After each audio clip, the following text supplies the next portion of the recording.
Original Godfather 5 or jungle is in another place. Yeah, run time ball level thing. See the ball level on the lick. A ball level make it nice. Yeah? Alright, one stop. I mean that.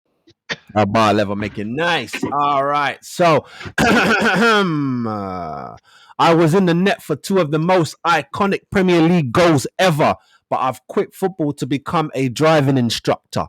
When it comes to the stats, it's all about passing for the ex keeper Neil Sullivan, but it has nothing to do with football.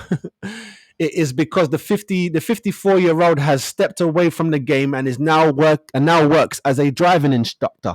There he is, right there, Mr. Sully, who sold our very own Mr. Clark his very own car. And look at that. Now he teaches people to drive. Ain't that a blessing? But let me quickly get through this.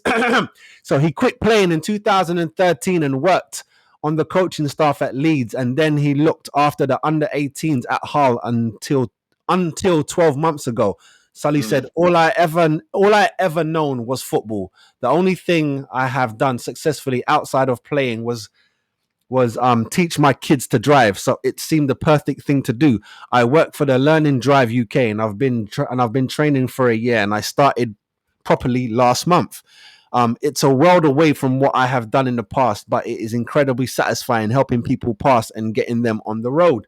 Despite playing 665 games for 6 clubs over 25 years, he will always be remembered for his involvement in the 2 Premier League most iconic goals. First, the David Beckham halfway line stunner in '96 at Selhurst Park, and Pelo Di Canio's astonished off the ground. Oh, yeah. At West Ham in 2000, he said, and that's the life of a goalkeeper. For all the games, match-winning saves, clean sheets, and penalty stops I made, the 2 matches that always come up are Beck's and Di Canio. Ironically, Beck's goal led Scully to international call-up for Scotland. He added, I did an interview for 442 magazine, and a few months after, I got talking to my grandfather about being Scottish. Then I got a call from Scotland manager Grave Brown, who either read it or or someone showed him, and I ended up playing 28 games for Scotland and went to the 98 World Cup in France. Sullivan was first spotted as a 16-year-old playing for Metford Borough team. He added it was a pretty good side, and a lot of our games were at is it Plough Lane? Where Wimbledon. And that's what he says. Where I ended up playing for Wimbledon.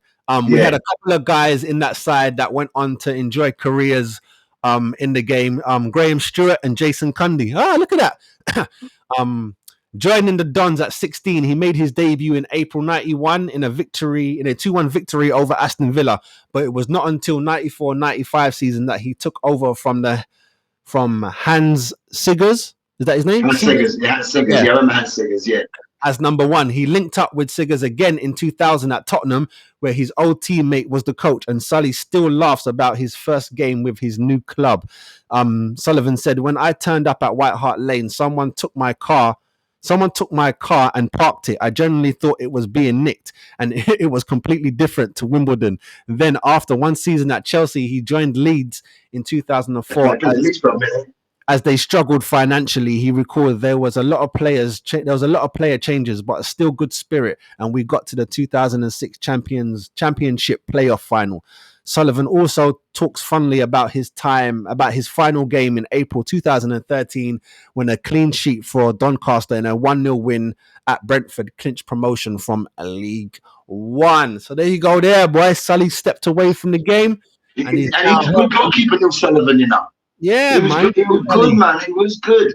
You know what's funny is they talk about those 2 goals, but Tim Flowers got a couple on him as well. Yeah, Tim Flowers, yeah. Into the net and the ball just going in. He got a couple. Tim got a couple on him as well, you know. Yeah, man.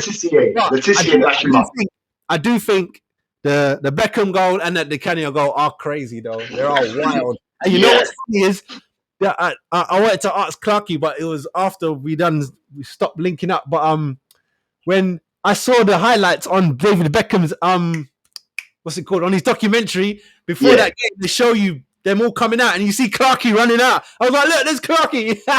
Even though he was on the field, blood. But even I think he told us. He goes, yeah. I mean, he said, He said he watched it happen, innit? He goes, yeah, I was there. that's right, yeah. I was on the field. Yeah, I he watched told us, it happen. Them ones there, but big up Sally, boy. Each and every. yeah, man. Right, Yeah, but I always say, I might like him to make a great goalkeeping coach because he pulled out some mad saves. Him, Shay Gibbing, and when their goalkeeper have some bad goalies, bro. yeah, man, they did couple. Shay Gibbing, Neil People, let us know Sutherland. down in the comments if you know of any former Premier League players that are now doing something else, stepped away from the game. Let us know down below if you see man doing other things. All right, we got one more, and then we're gonna go into the not for long. So we'll be back right after this. Karma is my PT, and he should be yours. What's up, people? Make sure you like and subscribe to the channel.